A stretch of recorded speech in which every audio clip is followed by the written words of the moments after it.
we're on another episode of Cyber Underground. I thought it'd be really good to get you alumni of the cybersecurity world, some veterans out there, to give us some insights with regards to Latitude. I know if anyone doesn't know what's happening out there, or you've been living under a rock, there's been some breaches. What have you heard so far, Craig? So far, I've heard many things. It's the largest financial breach in Australian history. And it started with a trickle, and it's turned into a gush. Branko, how about you, sir? Yeah, look, I think I've heard the same. They announced to the stock exchange that they had been breached very early on. I think they mentioned something 300,000 records. So, yeah, it's gone from that into something 9-point-something million plus records. So I think that's the largest. The conversation around is it's now exceeding the Medibank breach. But what no one's really talking to is that it hasn't reached the Canberra breach, which is 150 million. But to your point, Craig, it's financial. So all's about the cheddar cheese. Now, let me state some facts. Let me spit some facts here that I found, and actually ChatGPT found it for me. It says it's over 7.9 million Australian, New Zealand driver's license stolen, 53,000 passport numbers, fewer than 100 customers. What was it? Monthly financial statements were stolen, 6.1 million records dating back to 2005. When did they find out? March the 16th. Now, I've given you guys some facts. So which one stood out the most for you out of all those facts? The 2005 bit. Yeah. Yeah, absolutely. And the reason for it is just like, it's astonishing to me how it's so similar to both the Optus and Medibank breaches, where they're holding data for 2 decades when they ought not to be. There has to be legislation that prevents them from doing that. People who have not even been an Optus customer for 10 years have had their information stolen. And the same here. And there's just no justification for it. It should be illegal. Yeah. Well, let's touch on that in a bit. But Branko, your thoughts? What really stood out for you from those facts? What stood out is that every time I turn my TV on in the morning and I get ABC News, I get an announcement of a new breach. So I think that's just generally what stood out for this one, nothing too specific. It's the fact that they're occurring more often and more regular. But I think what I am hearing is, to Craig's point, 2 particular standouts. The numbers, they are staggering because these companies are big by nature, so they're going to collect a lot of data because they've got a lot of customer data sets. And then they multiply that out by however layers of data they need to do their in order to do their business.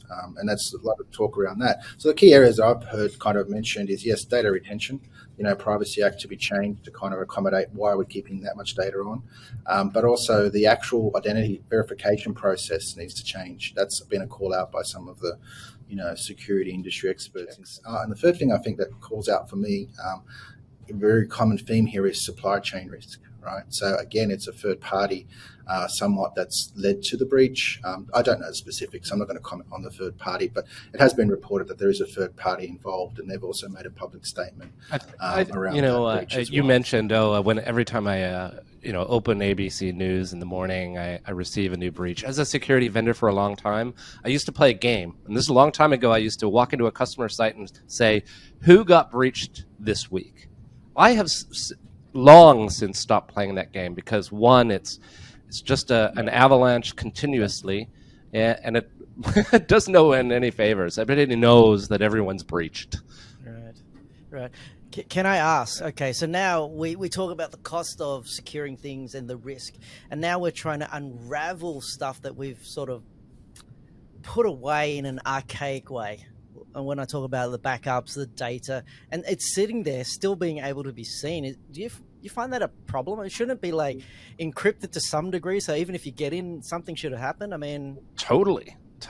I mean, the fact that it's retained in the first place for as long as it has, for a company that just simply does not have a track record of good security. We know from a previous era that a lot of their practices were shoddy. I think once the microscope goes over this organization, we're going to have some interesting findings. And it comes back to my usual riff, is apathy. Apathy is killing us. And something needs to be done. Right. Branko, can you comment on Craig's apathy? Not his apathy, the industry's apathy. Yeah, look, I agree. Apathy definitely plays a part. But what I found interesting, and Craig, you mentioned the CyberCon conference, and Claire O'Neill, the cybersecurity minister, mentioned that cybersecurity shouldn't be something that grandparents should have to understand, multi-factor authentication and all these kinds of things. And I was at a breakfast this morning where I actually gave another presentation, just security practice in general, and obviously Latitude comes up along with the others. But I was in the room, and this particular group didn't know what MFA was, and these are business owners, right? And should they know what MFA is?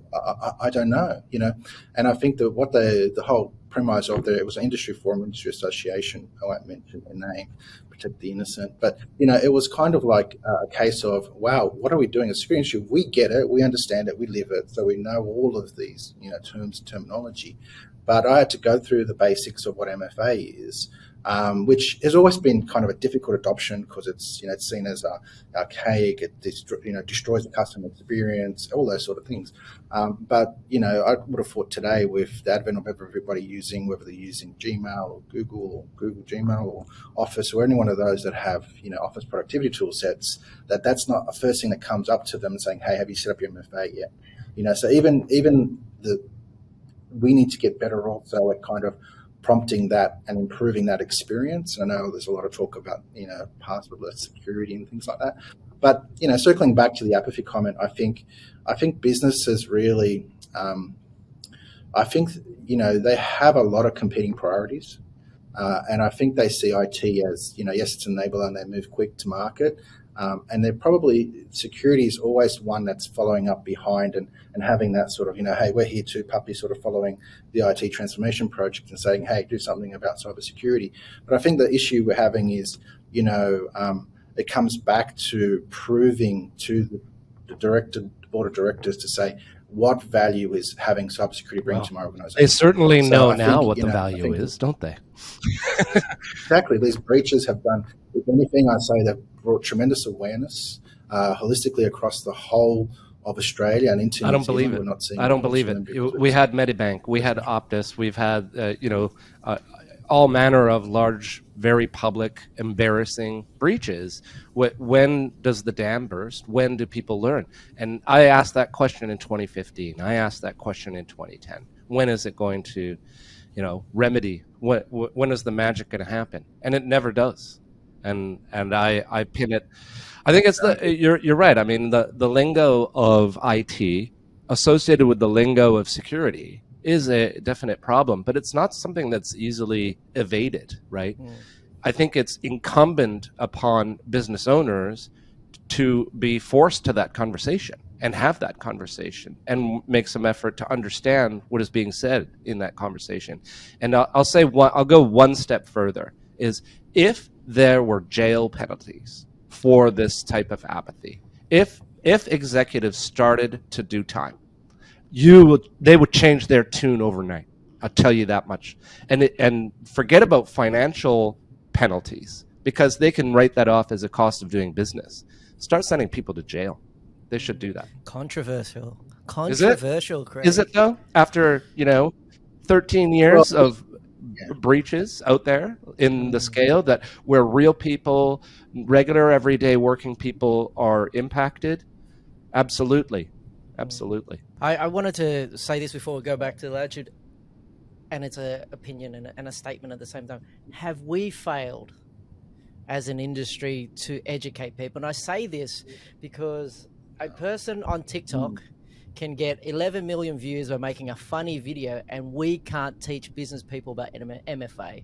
Let's be honest. I say get serious, man. We as a large, brand name security vendor, we can only do so much. And TikTok videos for us, maybe it'll help, but we've been around. I don't think we've failed in any way. I think, on the customer side, on the business side, there are some failings. We can put the blame squarely on the victim here. It's interesting. I mean, we've got a new dedicated cybersecurity minister, Claire O'Neill. I think a lot of people are going to look for her for some leadership in this area. I think they put a laundry list. If you believe you've been attacked, you should do X, Y, Z. And I think I saw it the other day. I'm like, that is gold. you need to tell the victim what you need to do to move forward. But I suppose my question, you guys, what advice would you give to her? Yeah, well, I mean, we've talked a little bit about it already, but I'm saying, like, executives need to go to jail. You need to have punitive measures and preventions for the retention of data over a long period of time. And then to Branko's point is, what kind of data do you actually need to establish an account? Let's do some knowledge proofing. Let's review that, how that's done.